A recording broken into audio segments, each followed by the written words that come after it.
Dang, dude. It's officially been 2 months since Doors Floor 2 came out. This was one of the, if not the most hyped update for a Roblox game this year. And for good reason. This thing was absolutely awesome. It took everything that made Floor 1 so special in the eyes of many and just elevated it like 10 levels. And today, we're gonna talk about it. So without further ado, let's go.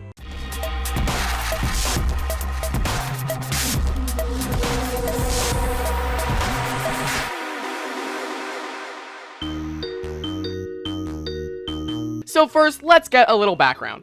If you don't know what Doors is, I don't really know why you clicked on this video, but if you don't know and you're still here, Doors is one of the most popular Roblox horror games that's come out in the past couple years. In the game, you basically have to go through 100 rooms while escaping these evil entities. Ooh, scary! And they run at you or jump at you or whatever they try and do to you. And normally there's some kind of big, scary room at door 50, and then again at door 100. And then once you beat door 100, you've completed the floor. And that's kind of the simple gameplay loop, and there's a lot more to it, but hopefully that gives you a little bit of background on it. Now, Doors Floor 1 came out back in 2022, which is absolutely insane because it feels like just yesterday this thing got released. But we had to wait 2 years for this next huge update, even though we did get some pretty small ones in between, and actually a pretty big revamp of the whole game somewhere in the middle. But people waited 2 whole long years for this thing, and yep, it was definitely worth the wait. So now let's get into the actual new floor. So first, I want to talk about the visuals, which had quite possibly the biggest upgrade from Floor 1. Doors Floor 1 looks great. Especially for a Roblox game, it has been revolutionary in the stylization of Roblox horror games. But compared to this looks genuinely beautiful. Just the lighting alone is enough to make me question how L-Splash did this. Dude, how did you make it look this good? The design of like every room is also just fantastic, dude. It is so cool. So visually, this is a masterpiece, but how is it gameplay-wise?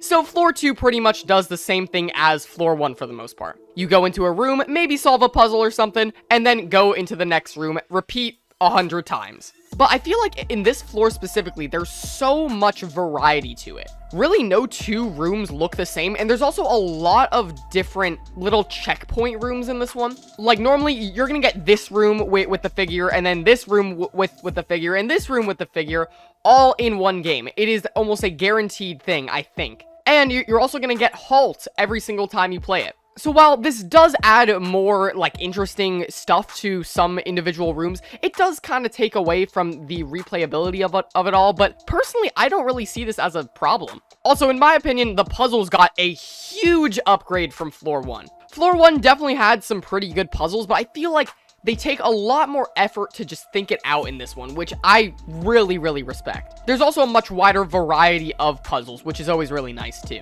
Also, in my opinion, the Floor 50 puzzle might actually be even better than the one in Floor 1. The Floor 2 one's definitely a lot more difficult, but I don't know, man. I thought it was really, really cool. Especially with all of the great new additions for the entities, which we will be talking about right now.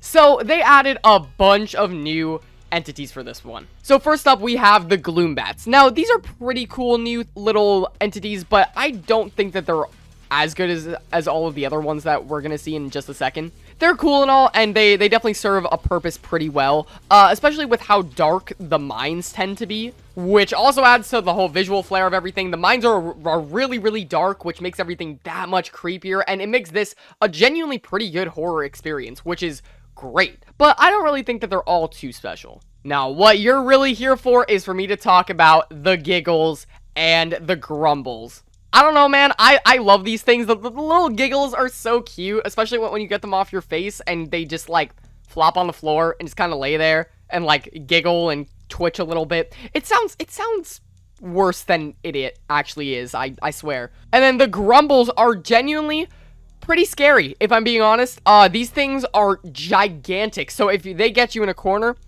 yeah, you're not coming back alive, buddy. And also, Door 150, gameplay-wise, is just great, as I mentioned before. So, I think that these giant grumbles really serve their purpose well. Now, are they as scary as that very first encounter with the figure?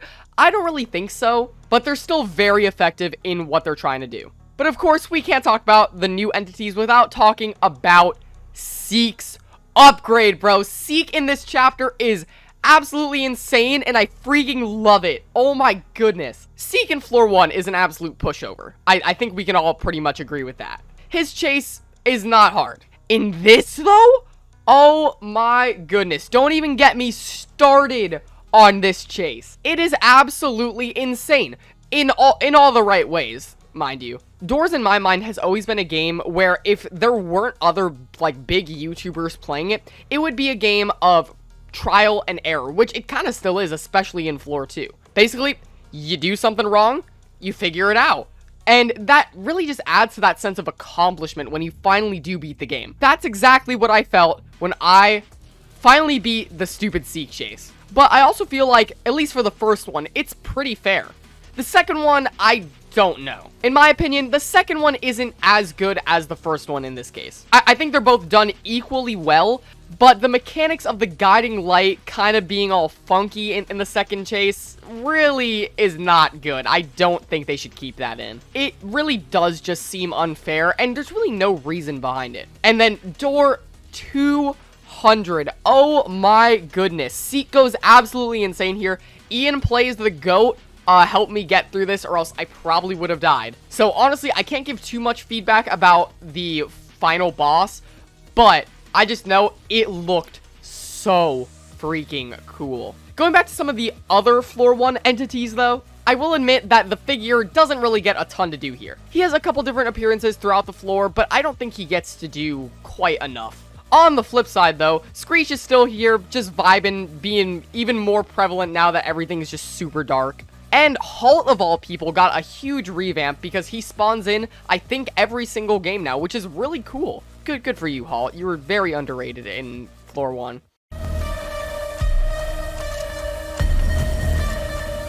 Okay, so the last thing I want to talk about is the music.